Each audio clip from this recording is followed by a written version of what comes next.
มีแต่เมย์นะฝากเมย์ขอมกขอบใจเมย์แคทเพิ่นเน่เพิ่นฝากเงินมาซอย30,000เด้อขอบใจเด้อแม่แค่เด้อฝากเงินมาซอย30,000 บาทเวลาให้อยู่ดีที่แห้งให้มันให้ยืนโด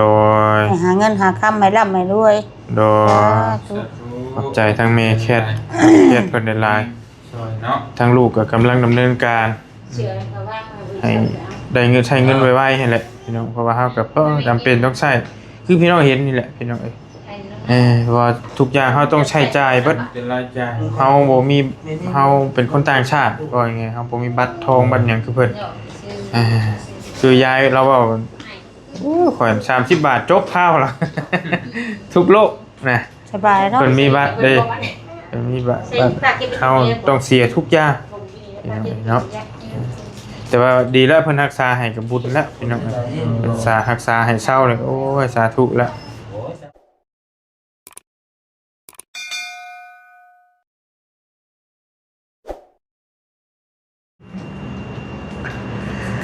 ทำดีๆบุพเพได้แต่มันใช่ค่ะแจ้งแม่ดีมานอนดีจนเพ่งก็ได้โดยสิต้องเตียงคืนเป็นยังไงดิ้นบุ่มบึ้มเนาะกว้างเสียงหลักลับสิแบบเนาะเรื่องมันติดใจดิติดใจหลักลับสิแบบมันเก่งชินอนคันได้นอนนะเขาแจ้งโมบิลูกแจ้งอยู่มันแจ้งอยู่คำบอกนะเพิ่นได้นอนกันนอนง่ายอยู่เดี๋ยวนี้ธรรมดาอยู่โอเคพี่น้องไอ้ป้ามีแต่เมตู้ออกมาแต่ห้องฟอกแล้วบัดนี้บริก็หากับมาเยี่ยมเพราะว่าหากับมาแต่เฮ็ดธนาคารนั่นแหละมาแล้วก็นั่งประมาณชั่วโมงนั่งใครลงบนเตียงอยู่ประมาณชั่วโมงนึงแล้วก็เราออกมาแต่ห้องฟอกประมาณ4 โมงปลายป้าจะเช้าพุ่นเนาะจุดคัดคอว่าบริษัทมาเอาเป็นนัด10 โมงอ่ะเป็นมาเอาสบายดีเด้อสบายดี10 โมงมาเอา9 โมงครึ่งเผื่อไว้ดิก็จะว่าต้องเผื่อเขาลงไปบนท่านในมุกยิ้มมากไปเลยเขาย่างได้เขาย่างเขาลดไปฮอดด้วยครับจอมันด่วนหมดเลยเนาะถามเรื่อยได้ถามมันถึงรถกดมุ้งก็ได้สมุ้งคงในบาทนี่อ้าวเมื่อได้ใช้ได้เข่าเนี่ยถามไอ้ที่จะพูดดังๆในโมพูดดังๆนะเมื่อได้ใช้ข่าวโลกเครื่องนี้โลกเครื่องนี้กันนะอีกว่าหัวจับว่าคิ้ว3 เทื่อแล้วเนาะสดชื่นขึ้นลายอยู่บ่ธรรมดาอยู่ติดขาอายุเตท่านได้พอก็ถือพอก็ได้ดีขึ้นแต่ตัวนี้แน่นอนเหรอมีจริงอยู่แล้วในสมองดีเลยมันอย่างใจชีใจหูดังบ่ฉันนี่ลึกมันเป่าตลอดเลยดิมันลึกเลยมันเป่าดังบ่นึกถึงนอนนึกจะตายหูคือว่าเพิ่นปลดแล้วเนาะบ่ได้ใส่โอ้ยปลดแต่อยู่พุ่นแต่ลงมาก็บ่ได้ใส่เด้อมันลึกใช่เป่าตลอดว่าเนาะถามหามันบัดนี้ติบ่แม่นถามมันบัดเฮาตั้งบ่ได้ตีเล่นแหนงบ่ได้ชันยกเป็นเป่าปอดปอดเขาบวมน้ำเด้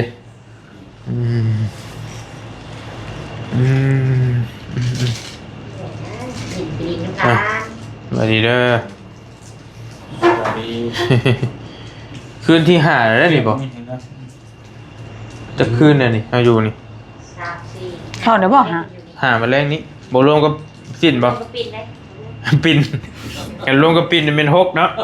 6มาแรงนี้นี่น้อยครับใส่ขาวอยู่นี่สิวันอาทิตย์นึงแล้วติบ่ดีกับวันไม่เท่าอยู่2 อาทิตย์ตายบ่เท่าใหญ่นี่เด็กคือ5 วันไม่เท่าบางนะปวดอ้าวเมื่อแล้วก็ยาวเลยบาดบ่มีไผปรารถนาอยากมาพี่น้องแต่ว่าจำเป็นแล้วก็ได้มาห้องหมอนี่เราเฮ็ดเสร็จอันนี้นี่สบายใช่เนาะแขนนั้นลงเสือเสื้อตอนนั้น ตอนนั้นทีโมนี่น้ำเจ้าก็ข้อว่าเพิ่นเห็นว่ามันสบายเลยเพิ่นยังนี่น้ำเจ้า ใส่มัน มันสบายแล้วฮอด เห็น ฮอดมือมันได้นั่นเลย เพราะว่ามันเป็นกระตูกระติซื่อยังอาบน้ำอาบน้ำเดี๋ยวฮุกก็ฮุกรถแล้วว่ะ สิเป็นหยัง มันมีเวทของมันเด้ถ้ามันมาแล้วมันมีเครื่องมันสิรักตอดอยู่เพราะว่ามีเครื่องมันพอดีมันเก๋นะ แบบนั้นเลยเพิ่นยังคิดว่ามันสบายแม่คิดไว้ซื่อ มันเคยมากับยอนเท่านี้ แม่ นะ เจ้าบ่อยากพอกก็ได้ถ้าเจ้าแข็งเฮงเลยบ่พอกก็ได้แต่เจ้าเมื่อยมายามใดจะมาพอกเก็บจุ๊บก็ได้สบาย คนยังบ่จักน้อยย่านเนาะ ก็นั่นน่ะคือว่าอธิบายให้ฟังอยู่แต่ละก็มีแต่ย่านจักชั่ว เจ็บเข้าห้องที่ จน แล้วจะจักแขน เราจับเขียนเบิ่งชื่อนะว่าเราสิบอกวิธีวันนี้นะแม่ต้องใช้มึงนี้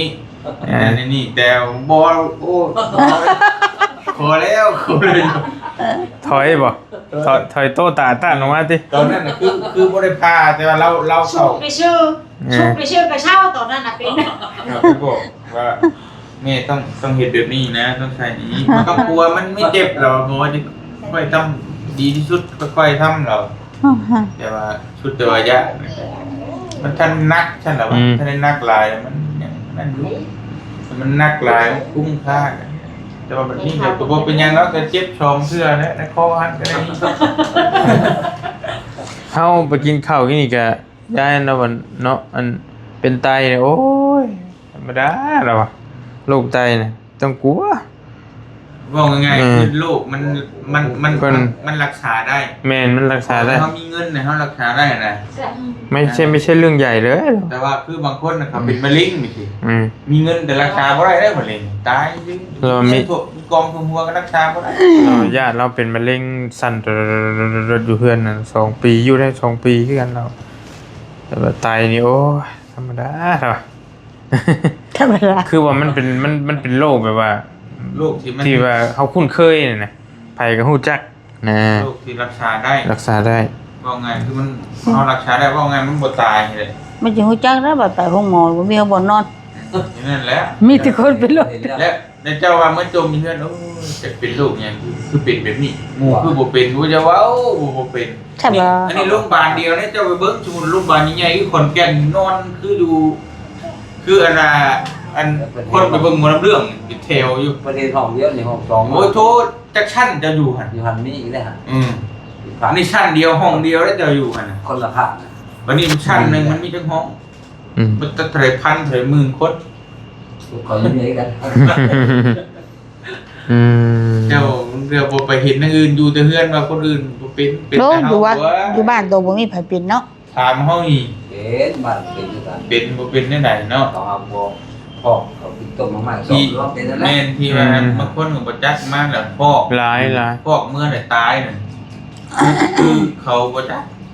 คิดว่าฟอกแล้วมันดี ได้แล้วเลย เมื่อไหร่แล้วเลย อืม บางคนก็ฮู้อยู่แต่ว่าหากบ่มีเงินไปต่อก็ย่ามันแต่ความจริงมันบ่แม่นเราต้องมาฟอกตลอดเที่ยวมาน่ะบ่เป็นหยังบางคนก็บ่จักเอ้ยเช้าแล้วไปฟอก มันกลายอยู่คนบ้าเป็นกันเอาเป็นกันเอง แบบผู้นักกว่าตู้เมก็มีหลายนะอย่างหลายแต่ว่ามันก็เฮาก็ต้องยอมรับว่าต้องได้มาตลอดนั่นแหละต้องอดทนตอนนี้แหละ มีแต่ว่าให้มันคักนี่เพิ่นเฮ็ดเสร็จนี่ยังมันก็คักนี่รายเดือนละเป็นปีไปแล้วก็จังย้ายมาอยู่นานาชาติก็ได้อยู่บ้านเฮาก็ได้เอาแต่สบาย มันนี่มันยังมันออกเป็นเบื่อเลยรสชาติเนี่ย แม่เพราะว่าเฮาบ่ช่วงนี้ เหือเด้อแต่นอนคืนนี่มันร้อนมันยังงมอยู่ยังเหือย ายนั่นแหละทำไมคนเล่นสิ่งนี้แล้วก็คนให้เอาแต่น้ำเกลือเด้อแล้วก็มือวินในข้าวสิ่งนี้จะมาเฮ็ดแล้วขนาดท้องมันจะได้ฟาด กำลังท้อง มันลำบากอยู่ได้น่ะท้อง ที่โน่นวะ มันเบื่อเฮาอย่างนี้ แม่ บัดเฮาอาบน้ำอาบในมันก็ แล้วในนั้นมันเห็นแต่เคนเขา เคนนะมัน เคนที่บอกเราเคนที่บอก เคนน่ะมันเป็นบ่ แล้วนิ้วมันออกไปนะ อันนี้คัดคอกันไปนั่นเนาะ ว้ายอันเข่งน้ำตัวเพิ่นติดนี่เพิ่นติดหลายอ่ะ คือไปยิงเวรยิงบ่อยู่ยิงเวรมาตายเอ้ยมันคือบ่เบรกยังมันเบรกสิดีบ่ แต่ถึงจะฟ้องนี่เนาะถ้าลูกเต้าบ่ได้นำก็ยังว่ามีทางตินี่ก็บอกเบิดแหละ ก็พูดว่าร้องคนจะชาวไทยให้กูเบรกบ่ล่ะ เจ้าของตัดสินใจ เอาเขาร้องน้ำนี่ดิ กูไม่เห็นกูจะเฮิงคนนะ มันเจ้าบ่ได้เห็นแล้วก็ของหน้าอู้ยจะกะเลยกูเบกก็ทีนี้ด้วย ไม่ให้กูเป็นคนหนีแล้ว กบโดบอยู่ดิ แล้วก็เตียงในน้ำบุเอ็ด คันเมื่อบ้านกับเมื่อไปสิเด้ยบ่ แบบนี้แล้ว นี่นะแต่ว่าถ้าเจ้านั่นเห็ดเช่นเจ้าก็มีแบบแค่แบบนี้ฮึเจ้าเห็ดเช่นไว้เจ้าเช่าไว้เจ้าก็เอาตัวนี้ออกแล้วก็แทงไอ้สิจะไป กันอยู่แคนในให้เสือแล้วก็บ่มีไผจักนะ เขาเสียกันยากเลยจ้ะ บ่มีไผจักครับ บุเอ็ดนะ แต่บ่ใช่แกมันสิเป็น ไม่ชอบแล้วลงอยู่ในเขตนะนะใครกว่านี้นี่นี่มันห่วงยากเอง เป็นก็เป็นแต่คนหูกับเฮาเป็นโรค ยากแน่ เป็น เรา เนี้ย จะจะคนบ้านอยู่เนาะ อืม บางคนติดกับภูเขาค้าขาดได้อย่างเขาสิปิดบังได้ แต่กลัว เป็นหยัง สบาย แต่ก็บอกวิธีเปิดหน้ามันง่ายจริงๆเด้อ แต่ระวังมันติดเชื้อและนั่นแหละอันตรายลูก เพิ่น หลา ว่าน มันถึงน้ำ นั่นแหละ อ้ำอยู่กับแขกบ่ เฮาอาบน้ำก็ช่วยแต่นาแล้วก็จะต้องลุกครึ่งเอา เสียเอา ค่ะอายุโบกิชูอะไรเอาล่างยิ่งกว่าในล่างใส่แล้ว เสียเอา หินยาวหินยาว ก็นั่นแหละพี่น้องเอ้ยเนาะก็ฟังไปนำกันว่าแนวใดบ่เตรียมว่าอยากให้อยู่เฮ็ดเส้นต่อเลยสักสิเฮ็ดเส้นน้ำแคนเนาะได้มาแล้วมันจัง เจ็บเจ็บเจ็บทีเดียวเลยเพราะว่าเฮ็ดอันนี้ก็เพื่อมันสิดีนะ สองเดือน ตัวนั้น เพื่อมันสิดี ตัวนั้น3 เดือนตัวนี้มันก็เช่าแล้ว แม่พอดีเลยนะคือให้พอดีว่าตัวนี้ถอดตัวนี้ออกได้แม่นต่อเลยนะประมาณ สบาย ถ้าเป็นทำหมอตัวนี้ได้ไง เนี่ย เพราะตัวนี้ก็ต้องให้คุณไปกวดเบิ่งอีกก่อนนะว่ามันเสร็จนี่มันฟูมันสิเฮ็ดไงบ่ มันเสร็จมันใหญ่ไปแล้วเป็นว่าเพื่อเช่านี่กะ เป็นหู ถ้าเราจะทำเส้นก็ไปดูนะก่อนนะถ้าทำมันเส้นมันยังเล็กก็ยังไม่ได้ทำแต่จะนัดมาเรื่อยๆถ้าเส้นมันโตแล้วก็ทำให้เลยแล้วก็สิได้ สองห้อง เด็กทำเส้นนี้ยังไม่รู้ค่ะเรา ถนัดเบิ่งไหน บอกเลยชอบนี้ เพิ่นหลังมาเป็นชิบอีตาบ่ เอาไปเนี่ยเห็นว่าเตะดอกหูหลงมา อาจจะนอนถูกบ่ อ้าวก็นอน เออน อนหลับตาเช้า เรื่องนี้ได้มันมาบอกว่าตอน10 โมงนะคะก่อนนะค่ะว่าอะไรเด็กชงหาตัวแล้วก็ชงหาบนเตียงโอเคลูกกินรถแล้วมาอ้าวเดี๋ยวมุงหาแล้วก็เพิ่งไปเพราะแต่ว่าไปขับ10 โมงไปนั่งเป็นชั่วโมงกับชั่วโมง บ่คิดว่าตอนแรกคือเก่านะก็บ่ได้พาบ่ได้นั่นนี่ ก็คือว่าเที่ยงอยู่ว่าเที่ยง เพิ่นคิดว่ามันหลายชั่วโมงอีแน่เนาะเพิ่นอยากใช้แต่เป็นเพื่อมันสิเบิด เป็นชั้นแรกนี่อีกนึงก็พูดรอลายไปก็คิดข้างนอกเยอะๆเลยนะเต็มเลย เข้าเส้นตลอดว่าล่อชื่อตลอด มี บ่เลยว่า ครบเลยพี่เมื่อนั้นก็บ่เตียงนอนในแม่บ่เตียงมาเมื่อแต่นอนเหมือนบอกผู้ชายบ่ได้เฮาไปนอนสินั่งที่นี้นอนเถอะตัวน่ะเพิ่นว่าบัดนี้บ่เตียงมันจะเว้ารู้ล่ะอ๋อออกเมื่อมันขึ้นหมด เป็นห่วงนะใช่ได้ไม่เท่าไม่เท่าใหญ่แล้วนั่นก็มียังน้อยนึงก็อย่าฮู้อยากเห็นบ่เสียงยังชูเสียงยังติ้งนึงมียังมามียัง แบบว่าบ่อยากให้เรา เพราะว่าเขาวงไว้เบิดแล้วเนี่ย คิดนั่นนี่แบบปล่อยว่างมียังกระยานะอีหยังกระยาเฮานอนอยู่ซื่อๆนี่ก็พอนะเอาเฮ็ดให้เบิดนะคิดว่าคนอ้อมข้างให้เฮ็ดจัดการให้เบิดแล้วต้องชนยังนะ นี่เป็นสิบ่ชุบเลย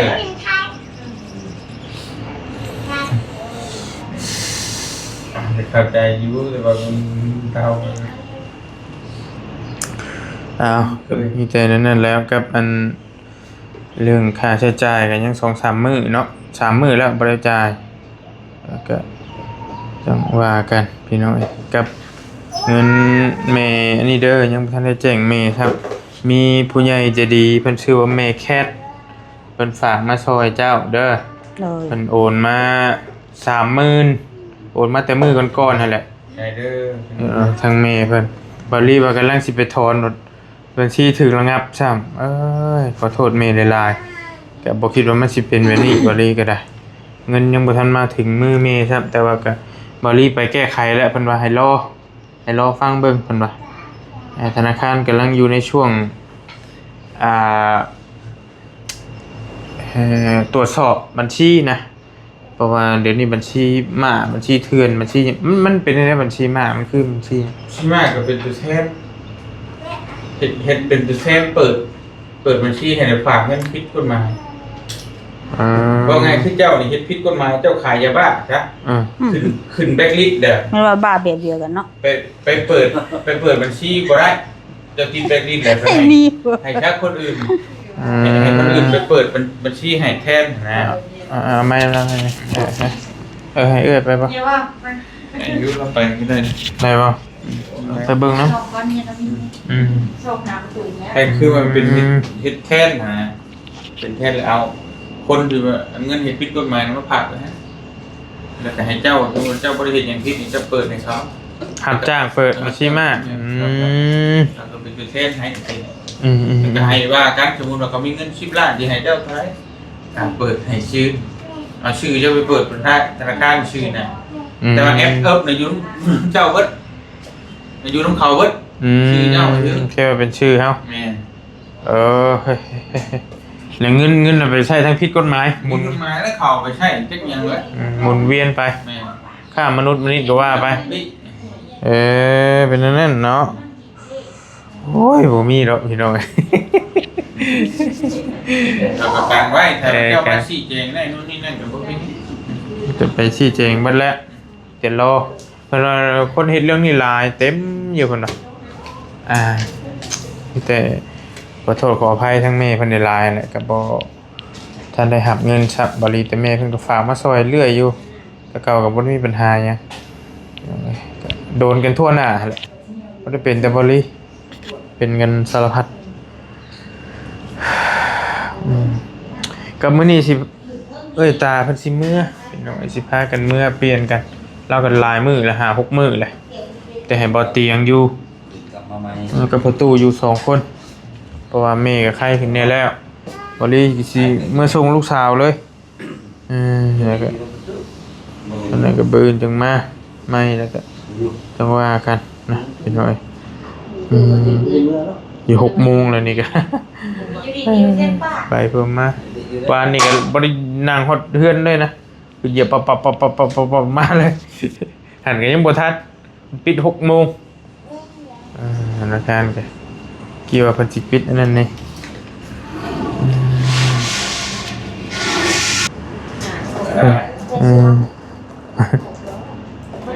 มันจะมันดื้อเลยไปร่างมาดัง นี่ เชื่อเลยโอ้ยแค่ว่าถูกผ่าถูก เป็นจังซี่ตัวนี้ ตัวพี่เนาะ เพิ่นอันนี้มีนี่อยู่เสียให้มันเหี่ยวอย่าไปลงตอนนั้น นี่ไปยา โอ้ยเสียวมืดเนาะ เราตกแต่ไอ้เลย นี่แหละ ไปทางนั้นเมื่อกี้ แจ้งอยุสามันกับบโแจ้งไปได้ แจ้งดึกดิ พอแล้วแต่ช่วงเมื่อจะเก็บแล้วว่าเครื่องจะเมื่อแล้วยันมันอันนั้นเพื่อไปเพื่อมาปั๊มบัตรปั๊มเบอร์จะลืมเลิกบัตรกันคนโบราณก็ว่ายากหรอกเขาเดียวปะไป บ้านเมืองอยู่ไหน ไปเตียงเราไป อยู่รถเพื่อน จอดอยู่พุ่นบ่ จะเมื่อไหร่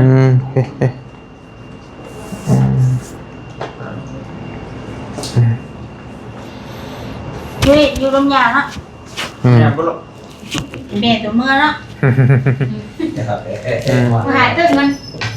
อันนั้นเสร็จแล้วมา มือเนี่ยขนาดกับผมมือไปรับเอาตึงมาเลย น้องบิวบ่ผักเฮียนติ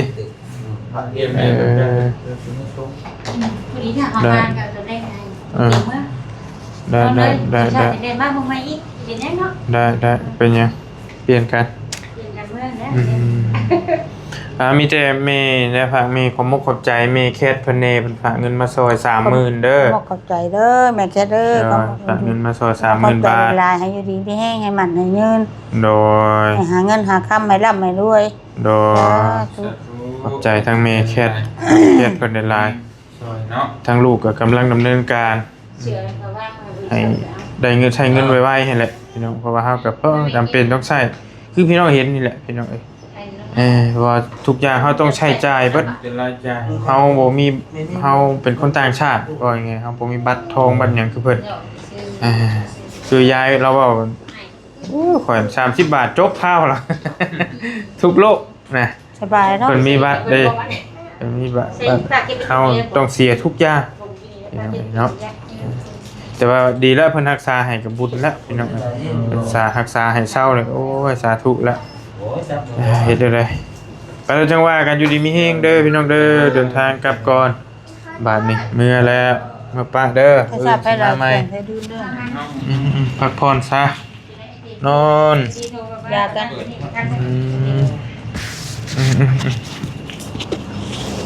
ไปเมื่อลูกไปเมื่อมาบ่จากเมื่อว่าไปตลาดป้าไปซื้อป้าเอ้ยไปซื้อน้ำกินแล้วก็เมื่อบัดนี้ มาเลยอื่นชอบกินเอา อืม ผมเลือกกิน มันอยู่พี่อยู่ดินะ ไปเมื่อก่อนอยู่ที่ ก็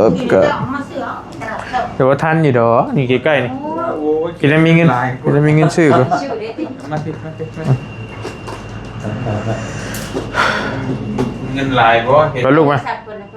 นทานยันเป็นเป็นอย่างเบิกทานเพิ่น โอ้ยเดี๋ยวเรา เบิ่งให้สีเบิ่งที บดหลายเลย เป็นแล้วเขาเฮ็ดให้ เบิ่งได้เฮ็ดแล้ว แต่ว่ามัน ว่าของประตูบ่ บ่